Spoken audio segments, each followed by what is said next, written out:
Hello friends, my name is Dhanaji Khade and you are watching my YouTube channel English Developers. Today we are going to learn about the story The Wild Boar and the Fox, 6th standard story.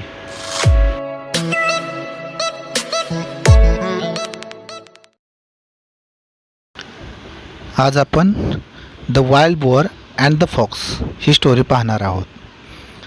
बघा, the wild bore, wild म्हणजे रानटी किंवा जंगली आणि bore म्हणजे डुक्कर. बघा, and the fox, fox म्हणजे कोल्हा. रानटी, डुक्कर आणि कोल्हा ही गोष्ट आज आपण पाहणार आहोत. बघा, फर्स्ट पॅरेग्राफ बघा. One day a wild boar was sharpening his tusk against the bark of a tree. याच्यातील अवघड शब्द बघा. शार्पनिंग, शार्पनिंग म्हणजे धार लावणे. टस्क, टस्क म्हणजे सुळे. बघा, रानडुकराच्या पुढे बघा दात दिसत आहेत, सुळे, त्यांना टस्क असे बोलतात. बार्क, बार्क म्हणजे झाडाची साल. बघा, one day a wild boar was sharpening his tusk against the bark of a tree. एके दिवशी एक रानडुक्कर एका झाडाच्या बुंध्याच्या सालीवर आपल्या सुळ्यांना धार लावत होता. He was doing it very carefully. Carefully म्हणजे काळजीपूर्वक. बघा, तो हे काम कसा करत होता? अत्यंत काळजीपूर्वक करत होता. There lived a fox, a fox म्हणजे कोल्हा. There lived a fox in the same forest. Same forest म्हणजे त्याच जंगलामध्ये एक फॉक्स राहत होता. फॉक्स म्हणजे कोल्हा राहत होता. He was always looking for a chance. Chance म्हणजे संधी. He was always looking for म्हणजे बघत असे किंवा शोधत असे. कशाचा? अ चान्स म्हणजे संधी शोधत होता. कशाची? To make fun. फन म्हणजे गंमत करणे, मजा करणे. Fun of other animals in the forest म्हणजे काय करा. एक कोल्हा त्याच जंगलात राहत होता. तो नेहमीच जंगलातील इतर प्राण्यांची टिंगलटवाळी करण्याची संधी शोधत असे. Wien he saw the wild bore, Wien म्हणजे जेव्हा त्याने पाहिलं, काय पाहिलं? Wild boar. He decided, decided करणे म्हणजे ठरवणे. When he saw the wild boar he decided to tease him. Tease म्हणजे चिडवणे. त्याने जेव्हा पाहिलं त्या रानडुकराला तो सुळ्यांना धार लावत आहे झाडांच्या सालीवरती, हे पाहिल्यानंतर त्याला असं वाटलं की आपण आता याला चिडवूया, टीज करूया. He began to walk around the tree. त्याने त्या झाडाच्या आजूबाजूला फिरायला सुरुवात केली.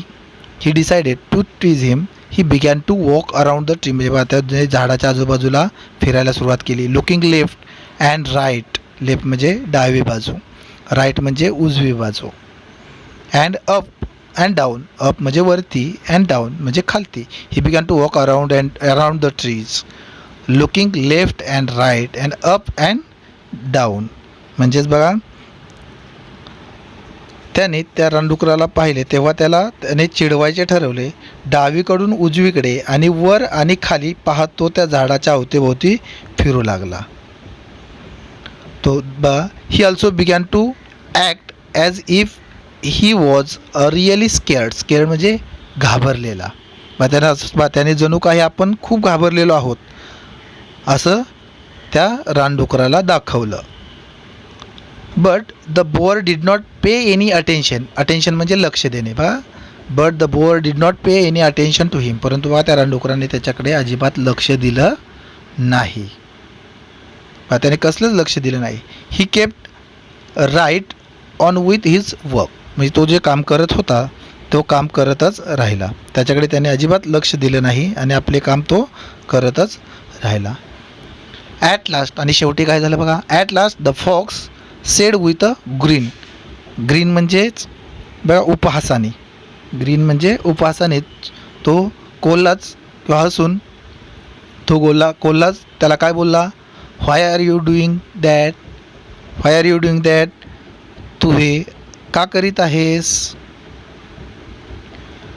तेव्हा तो बोलतोय आय ट्राईड व्हेरी हार्ड. तो कोल्हाच बोलतोय पुढे. काय बोलतोय? I tried very hard but I did not see any hidden enemy or danger. Hidden म्हणजे लपलेला, एनिमी म्हणजे शत्रू आणि डेंजर म्हणजे भयानक किंवा संकट अशा अर्थाने वापरलेला आहे. बघा तो काय बोलतोय तो बोलतोय की मी खूप प्रयत्न केला परंतु मला इथे कोणताही छुपा शत्रू किंवा एखादे संकट दिसले नाही. True reply the boar. बोअरने ते वाईल्ड बोअरने त्याला रिप्लाय दिला म्हणजे उत्तर दिलं. काय दिलं? खरं आहे, तुझं बोलणं खरं आहे. Just now there may not be any danger. म्हणजे बघा तो म्हणतो की आत्ता या क्षणी येथे एखादे संकट नसेलही. But when it really comes there won't be any time to sharpen my tusk. परंतु तो बोलतोय बघा परंतु ते खरोखरीच येईल तेव्हा माझ्या सुळ्यांना धार काढायला मला जराही वेळ मिळणार नाही. पुढे my weapons have to be ready for use then. म्हणजे बघा तो म्हणतो की त्यावेळी वापरण्यासाठी माझी हत्यारे वेपन म्हणजे शस्त्र किंवा हत्यार सज्ज असलीच पाहिजेत. If I am not ready I will have to suffer म्हणजे मला यातना भोगाव्या लागतील किंवा दुःख भोगावं लागेल या पद्धतीनं. बघा तो म्हणतो की मी बघा सज्ज असलेच पाहिजे, मी तयारीत नसेन तर मला दुःख भोगावेच लागेल. Means I suffer that time. This is the story. This story tells us that it is best to be prepare म्हणजे तयार असणे. Prepare don't leave things to be done at the last minute. म्हणजेच ही गोष्ट आपण नेहमी पूर्णतः तयारीत असावे हे उत्तम असे शिकवते. कामे उरकून घ्यायचे अखेरच्या क्षणावर सोडून देऊ नका. म्हणजे कोणतेही काम नंतर करू असं करायला नको. प्रत्येक कामाला आत्ताच आपण तयार राहिलं पाहिजे. Means this story tells us that it is the best म्हणजे चांगलं आहे काय की टू बी प्रिपेअर, कोणत्याही गोष्टीला आत्ताच तयार राहिलं पाहिजे. ही एक अशा प्रकारची the wild boar and the fox ही एक अशा प्रकारची स्टोरी आहे.